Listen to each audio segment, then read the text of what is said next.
Qarşılayın, kabriolet aləminin ən aqressiv nümayəndələrindən biri Mercedes C300. Утопая в воспоминаниях моих творений. Я люблю тебя, но не встану на колени. Поверь мне, руку доверь мне. Мечтаю с тобой встретить я процесс старения. Ведь Hər kəsə salam dostlar, qarşınızda mən Muhammed Xudiyev. Bugünkü qonağımız Mercedes C300 Cabrio. İti avtomobilimizin incələməsinə. Avtomobilimizin ön hissəsində belə bir faramız var. Hansı ki, adaptiv faralardır. LED High Performance və Mercedes-Benz yazılarımız da üstündə. Burada park radarlarımızdır. Burada bizim daha yaxşı soyutma üçün hava boşluqlarımızdır. Gördüyünüz kimi sınıq bir lifimiz var. Qara lifdir. Avtomobilimizin nömrəsi də çox qəşəngdir, mən çox bəyənirəm. Ön hissəmizdə belə əlim boyda bir abilitovka var, gördüyünüz kimi. Yuxarıda bir Mercedes Brabus yazısı var, logosu daha doğrusu. Daha sonra keçirik bu hissəyə. Burada təbii ki, o avtomobili dartmaq üçün dartmaq üçün olan o hissədir, qoşqu üçün. Yenə faramız və yenə belə. Burada şüşəmizin üstündə belə bir Mercedes yazısı var. Belə incə detallar çox qəşəng şeylərdir maşınlar üçün. Burada bizim deməli 20-19 ölçüdə disk çəkərimiz var. AMG disk çəkərdir. Mercedes-Benz logomuz. Biraz diskimiz də dəlildir, amma gliserinimiz həmişə kimi öz yerində olmalıdır. Yapışqan gliserin. Getdik. Növbəti deməli burada bizim qara bir dənə lifimiz var. Keçirik şüşələrimizə, yan şüşələrimiz. Yan şüşələrimiz təbii ki, atılıb qatlanandır.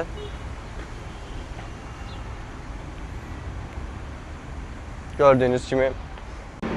Avtomobilimiz minimum 91 oktan yanacaqla işləyir, amma 92 də tökürlər. Burada deməli açırıq. Gördüyünüz kimi minimum oktan rating 91. Belə. Keçirik avtomobilimizin arxa hissəsinə.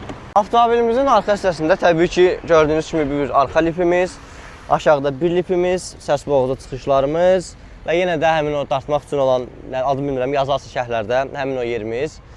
Burada belə bir faramız var. Biraz kölgə veriblər faraya, yüngül tündür. AMG yazımız, təbii ki, avtomobil AMG deyil.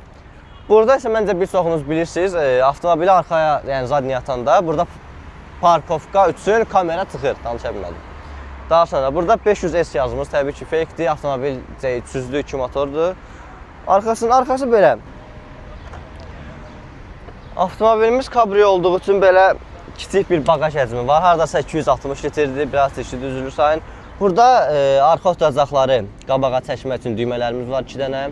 Yəni belə, kiçik bagaj həcmi var, kabriodur, yenə deyirəm.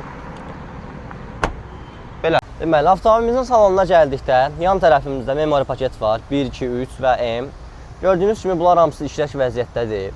Daha sonra ön oturacaqlarımızda isidici, soyuducu 3 mərhələli və Almaniyanın yüksək keyfiyyətli, deməli, Burmester səs firması var imiş, mən ilk dəfə də tanıyıram. Sonra şüşələrimiz təbii ki, yenə avtomatikdir, sağı solu, şüşələri qaldırma, avtomobili kilidləmə və s. Bu funksiyalar standart funksiyalarda hər bir Mercedesdə var. Gəlirik avtomobilimizin mühərrik hissəsinə, kapotumuzu qaldıraq.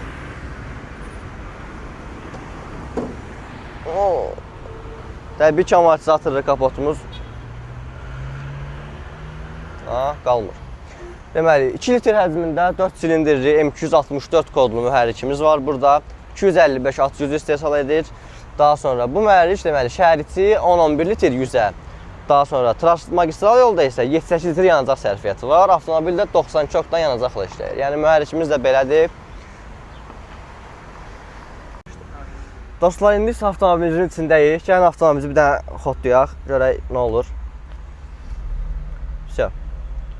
Deməli, rolumuz gördüyünüz kimi belə bir AMG rolumuz var. Şəxsən mən dizaynını çox bəyənirəm bu rolun.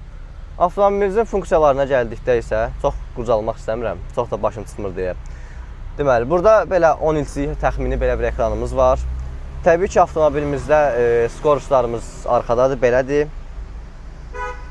Gördüyünüz kimi. Sonra nəyimiz var? Burada bizim menyularımız üçün idarə etmə şeyləri var, sürət limiti var, səs var, danışıq üçün var.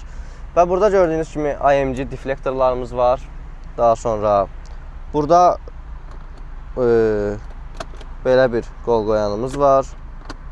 Sonra arxa hissəmizdə belə bir deflektorlarımız var, balaca minnoş. Bunları da belə buradan idarə etmək olur. Daha sonra buradan belə açılır, normalda açılmalıdır.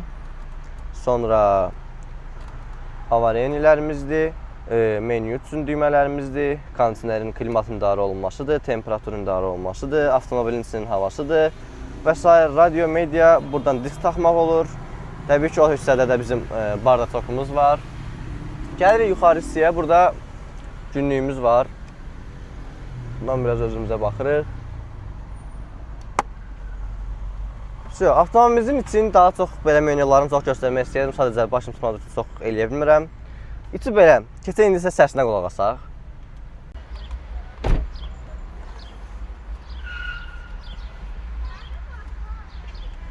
Bu kəmər olmadı. Dostlar, indi isə avtomobilimizin səsinə qulaq asaq. Ver.